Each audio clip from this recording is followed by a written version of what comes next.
Welcome to The Explainer. Today, we're going to talk about something huge, a real shift in how companies think about winning. We're going to look at HR, not as a line item on a budget, but maybe, just maybe, the single best investment a company can make for its future. So let's just jump right in with the big question, right? Is HR a cost center or a value driver? For decades, the answer to that seemed pretty obvious. But something's changing, and it is completely redefining what it takes for a business to thrive.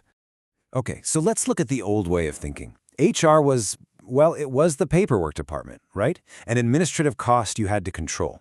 The main goal was just to be efficient, which, let's be honest, usually just meant cutting the budget. But the new view, it flips that completely on its head. Now we're talking about HR as a strategic investment, where the entire point is to generate real, measurable value.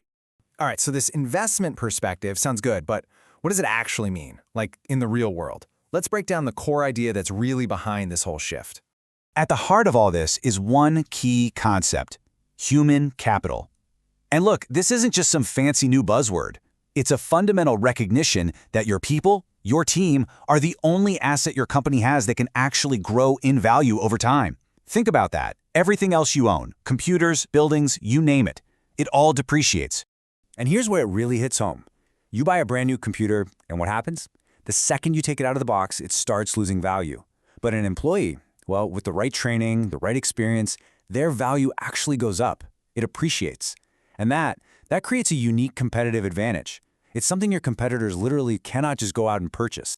And we're not just talking theory here. The top companies, they absolutely live by this.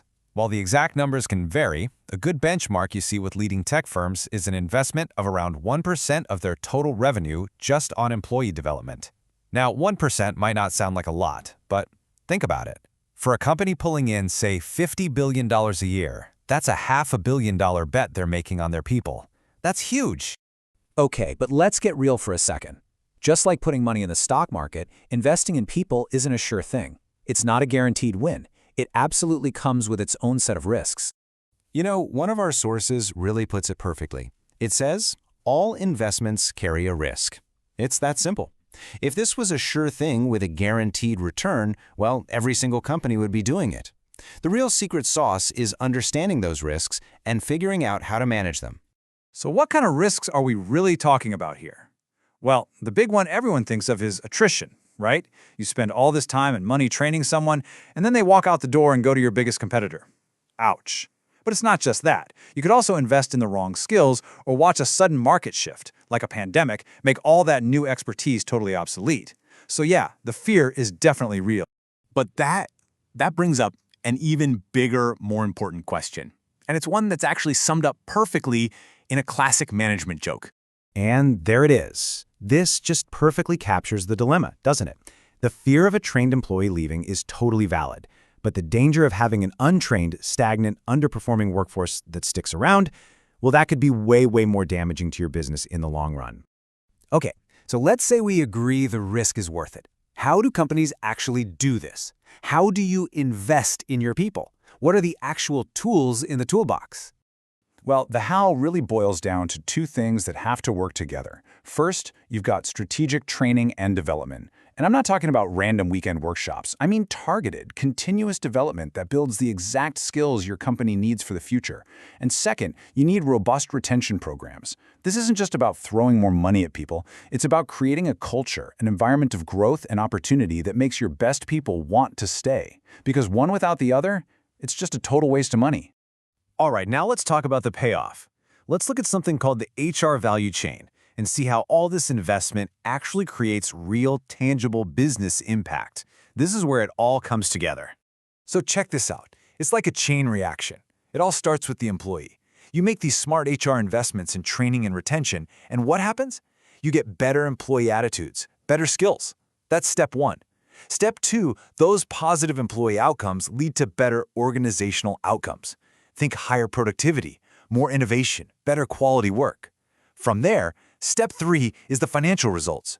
You see increased sales, better profit margins. And finally, step four, the big one, a stronger position in the market, a higher stock price. It is a direct line from a valued employee all the way to a healthy bottom line. But hold on, if this whole value chain thing is so powerful, why doesn't every single company invest at the same level? What makes them different?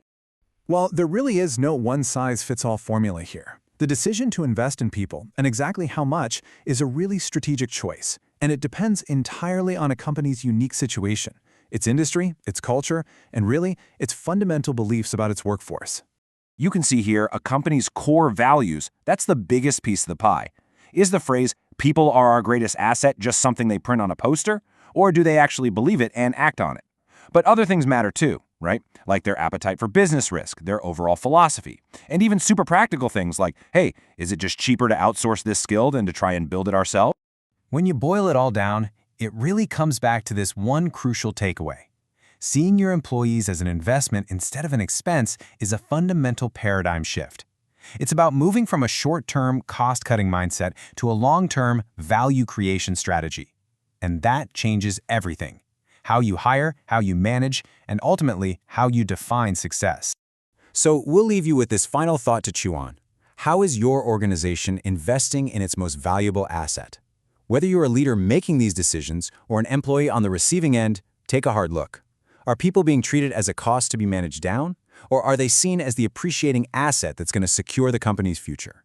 Because honestly, in today's economy, the answer to that question will probably determine who wins and who gets left behind.